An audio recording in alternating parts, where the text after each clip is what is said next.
Welcome back to Gazette and part 2 of our series on colognes and fragrances. Today we discuss how to choose the right cologne as well as how to apply it.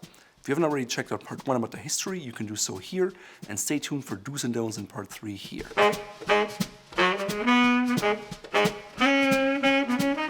So how should you pick the right cologne? Honestly, reading reviews online or elsewhere are really not the best way, simply because everyone's nose is different and the exact same cologne can smell different based on your natural body odor. So before you go out to a store or before you acquire samples, here are a few things that I think you have to understand. First of all, understand ingredients. Most colognes consist of multiple different fragrances, water, and alcohol to create something that is harmonious and flattering. Traditionally, essential oils would be used to add the scents to the cologne. Well-known essential oils include lavender, rose, bergamot, and sandalwood, for example. Personally, I'm also a big fan of lemongrass. Unfortunately, most manufacturers will not list the essential oils on their ingredients list because they want to keep the secret recipe. As you can imagine, squeezing hundreds and hundreds of pounds for just a few ounces of pure rose oil is not just very costly, but the final result of the fragrance and the scent also depends on the season, on the weather, and everything that goes into growing this natural plant, herb, or spice. So when manufacturers use natural essential oils, they may run into issues with consistency. In one year, the lemongrass will be much more fragrant than in other years, and so it's very difficult to create a consistent experience for the consumer. Because of that, most essential oils used in colognes today are derived synthetically. That way you can guarantee a certain level of consistency, and at the same time, it's a lot less expensive. If you read the term fragrance on the ingredients list, you can safely assume it's 100% synthetic because most manufacturers would highlight the fact that they used natural essential oils. That being said, the best fragrances are still derived naturally, but they also come at a higher price point. 2. I suggest you understand the fragrance wheel. There are many different variations. Scents are categorized into floral, oriental, fresh, and woody, sometimes also in aromatic. Ultimately, this is just a graphic, and if you haven't smelled any of this before, it won't be of any help. However, once you've found colognes that you like and you've analyzed what is in them, this can help you find related colognes that you might also like. Ultimately, you want to narrow down the selection of potential favorites for you by using the wheel. For a more detailed look at the fragrance wheel, please head over to our website here. 3. Before you buy cologne, it's essential to sample it in person. Why, you might ask? Well, again, it's your nose and everyone's perception of smell is different. On top of that, it's essential that you smell a cologne for at least 30 minutes, ideally up to an hour individually before you decide on buying it. So why do I have to wait 30 minutes or 1 hour if I can smell the cologne right away, you might wonder? Well, actually, it all comes down to understanding the fragrance pyramid. Basically, a cologne consists of base notes, heart notes, and top notes. The top note is the most volatile of the three, meaning it evaporates most quickly, and it's what you can typically smell when you spray the cologne onto your arm or onto a tester strip. Oftentimes, it's described as fresh or assertive or sharp, and it's never on its own because you also have elements of the heart note and the base note that go into its perception.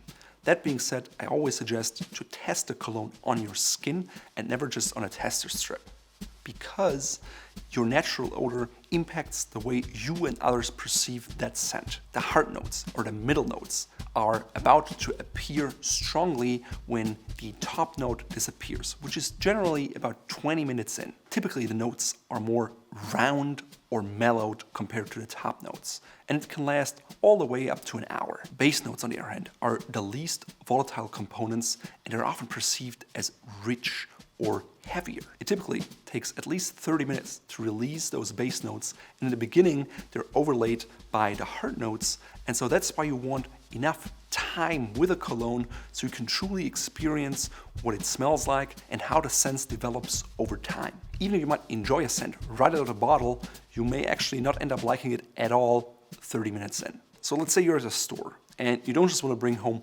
one sample.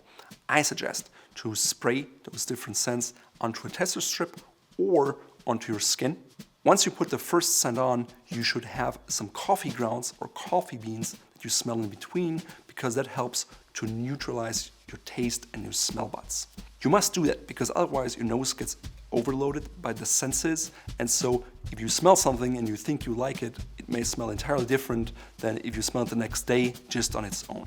For that same reason, I suggest never to bring more than 3 samples home, because otherwise your nose will be just overloaded. If you want to use more, definitely use tester strips, otherwise you'll have too much in your body and it interferes with the perception. Despite what many say, you don't need a huge collection of colognes. I even know men who just have one cologne and they made it their signature scent. So everyone recognizes them when they enter the room, even though they haven't even seen them in the first place. Personally, I think it's nice to have a small collection of colognes so you can have a richer perfume for the evenings or for the winters, something lighter for summer or during the day, and maybe something else that's a little different if you're in a different mood. Also, keep in mind, cologne never just stands on its own. The shampoo you use, the lotion you put on your skin, and even the food you eat paired with your natural body odor or smell will always impact how a scent is perceived. For example, just think of eating a lot of garlic or even spicy foods will have an impact on how your body smells. So if you go out and eat something heavy or spicy, you probably want to go for a lighter scent, not something rich and deep. For example, I like to use Creed Royal Oud in the winter and for evenings because it's a heavier, richer scent that I would find quite uncomfortable during the summer. During the day, I like Le Dandy by d'Orsay or maybe the Spice Bomb from Victor and Rolf. In the past, I've also used Polo Ralph Lauren Blue or Montblanc Individuel. To start, I suggest you just go out and smell different things so you'll figure out what works for you and what doesn't. An all-time classic is the 4711 Original Eau de Cologne, which personally I'm not a big fan of, but maybe it works for you. If you go to a regular store, you will see many designer names of cologne.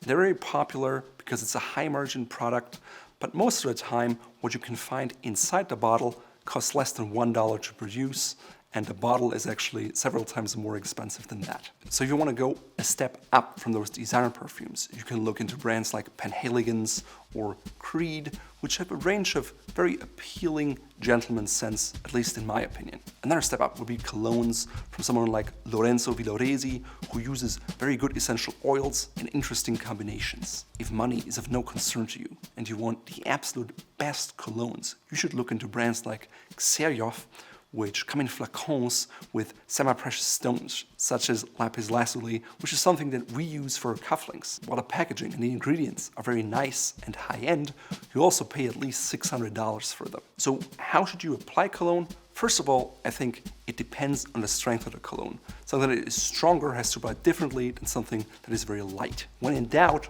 always use less.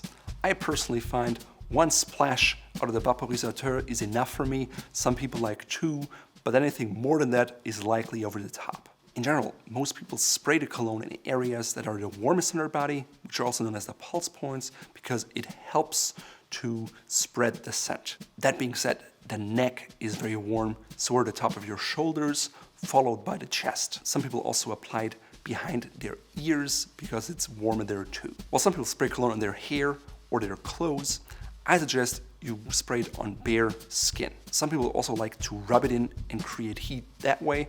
I think that's really unnecessary because the fine mist will distribute it evenly and you can let your body and the heat do the work naturally. A strong cologne with lots of aromatic compounds will last you up to 5 hours, but keep in mind at that point you will mostly smell the base notes. Also, if your skin is generally dry or drier, you can go with a bolder scent because there are fewer oils on your skin that help punch out that full scent. On the flip side, if you have more oily skin, I suggest to go with a lighter scent, otherwise it can easily be overpowering for others. In recent years, layering of colognes has become a trend. I personally am more of a purist. I think it's best to go with that one scent because it already consists of many aromatic fragrances paired with your skin and what you eat. It really is enough. As a man, I think there's nothing worse than coming in and smelling you from 8 yards away because that's just over the top and many people find it to be uncomfortable and unpleasant. And trust me, using too much cologne is a safe way for others to talk about you behind your back and try not to be in your presence. As you can see, at the end of the day, choosing a cologne is a very personal thing. You can take into consideration the environment you're in, the season, as well as the type of your skin, so you find something that truly works for you and that's flattering. Stay tuned for the final video in this series about cologne do's and don'ts.